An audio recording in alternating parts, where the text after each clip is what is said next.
Hi everyone, welcome back to Corporate Decoder, the place where we decode corporate documents to uncover the real story.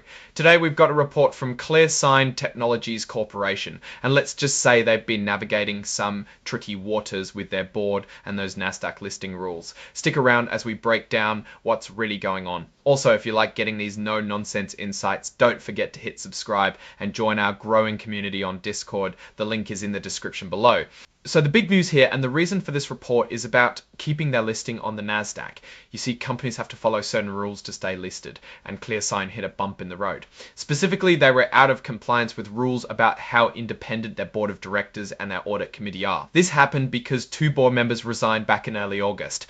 Now remember that Nasdaq is like the stock market's referee. They have rule books to make sure companies are well run and that investors can trust them. ClearSign got a notice saying they weren't following the rules on board independence and how their audit committee is set up. This is a pretty serious warning because if they could be delisted, meaning their stock wouldn't be traded on Nasdaq anymore, which is a major blow for any public company. But here's where ClearSign seems to be getting back on track. Right after those resignations, they held a board meeting to address the issue. Here's where things get interesting. They took another look at one of their board members, Anthony Domenico, to see if he was truly independent according to Nasdaq rules. And guess what? They decided he is indeed an independent director. This is key because now they can use his independence to help meet Nasdaq's requirements. Think of it like needing a specific number of skilled players on your team to play the game. They identified one. Because of that independence confirmation, they immediately appointed Mr. Domenico to the company's Audit and Risk Committee. This committee is really important. It's like the board's financial watchdog, making sure the company's money is handled properly and that the financial reports are accurate. And it gets better. They also appointed G. Todd Silva, another independent director who was already on the audit committee, to be its chairperson. Not only that, but they also designated him as the audit committee financial expert.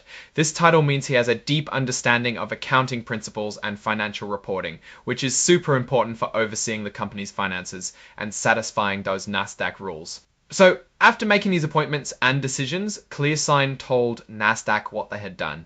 And shortly after, Nasdaq sent them a letter saying, "Great news, you're back in compliance with the rules." This is a huge relief for the company as it means they avoided delisting.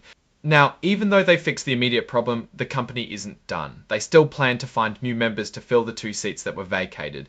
They've gone from a 6-member board to a 5-member board, and they want to get back to a stronger team structure. This shows they're thinking long-term about good governance. And lastly, the filing includes information about their exhibits. This is mostly standard paperwork for regulatory filings, including an interactive data file that makes the information easier for machines to read and process. It's not the most exciting part, but it's crucial for transparency in the financial world. The report is signed by the CEO Colin James Deller, confirming the company's actions and statements. Now, looking at this report, ClearSign Technologies Corporation has clearly been under pressure to meet Nasdaq's governance standards. The quick actions to reevaluate board independence and make key audit committee appointments demonstrate a strong focus on compliance and maintaining their stock market presence.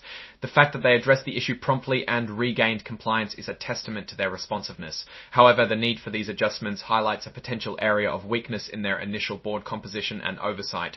The company's direction seems to be towards strengthening its corporate governance, which is a positive sign for long-term stability. The risk here was obviously delisting, and they've successfully navigated away from that immediate threat. The opportunity now is to fully reconstitute the board with highly qualified and independent members to prevent similar issues in the future.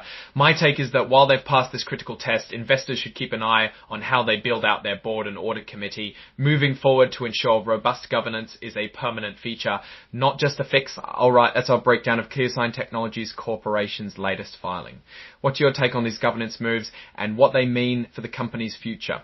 Drop your thoughts in the comments below. If this analysis was helpful, hitting that like button really helps us out, and don't forget to subscribe for more deep dives into corporate filings. Also, make sure you're part of our Discord community. Again, the link is in the description. Thanks for watching, and we'll see you all in the next one.